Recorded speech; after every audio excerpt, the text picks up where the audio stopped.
Ստեղծագործական վերելքների եւ առարման երկու տարբեր դարաշրջաններ է միավորել Չարենցի անվան գրականության եւ արվեստի թանգարանն իր նոր ժամանակավոր ցուցադրության շրջանակում։ Հիշողության սլաքներ ցուցադրությամբ առաջին անգամ ներկայացվում են ազգային մշակույթի մեծերի, գրականության, երաժշտության, թատրոնի եւ կինոյի երևելի դեմքերի անձնական ժամացույցները, 6 տասնյակից ավելի արժեքավոր ցուցանմուշներ։ Գաթինոր ցուցադրական նախագիծը ստեղծվել է գործընկեր թանգարանների Կոմիտասի, Թումանյանի, Սարյանի, Խաչատրյանի, Իսահակյանի, Դեմիրճյանի եւ Սպենդիարյանի թանգարանների հետ համագործակցությամբ։ Ցուցադրված ժամացույցների սլաքները կանգ են առել նրանց տերերի կյանքի որոշակի պահերին։ Նրանցից երկուսի՝ Տերենիկ Դեմիրճյանի եւ Ալեքսանդր Սպենդիարյանի ժամացույցները դադարել են աշխատել նրանց մահվան պահից ի վեր։ Այս ժամացույցների սլաքները կանգ են առել յուրաքանչյուրը մի ակնթարթում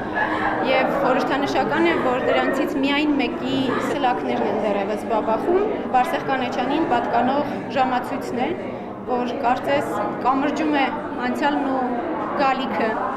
եւ հուշում է, որ յուրաքանչյուր վայրկյան եւս ձևավորում է նոր հիշողություն։ Ցուցադրությանը ներկայացված շուրջ 60 ժամացույցների թվում են նաև Հովհաննես Թումանյանի, Ավետիք Իսահակյանի, Աքսել Բակունցի, Վահրամ Փափազյանի, Մարտիրոս Սարյանի, Արամ Խաչատրյանի, Սիլվա Կապուտիկյանի եւ այլ մեծանուն գործիչների անձնական ժամացույցները։ Առանձին դեպքերում դրանք նաև մեր մեծերի ապրած կյանքի, կենսակերպի եւ սոցիալական վիճակի խոսուն վկաներն են։ Հետաքրքիրը այն է, որ օրինակ 19-րդ դարի երկրորդ կեսին, երբ որ արվեստագետները, նկարիչները կրում էին ժամացույցներ, նաև այդ ժամացույցներով երևում էր, թե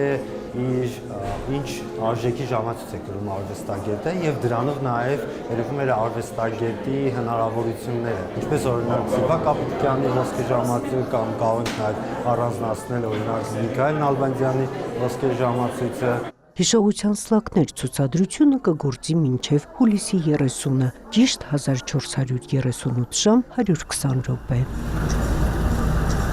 Նունե Ալեքսանյան, Արտակ Գևորգյան, լուրեր։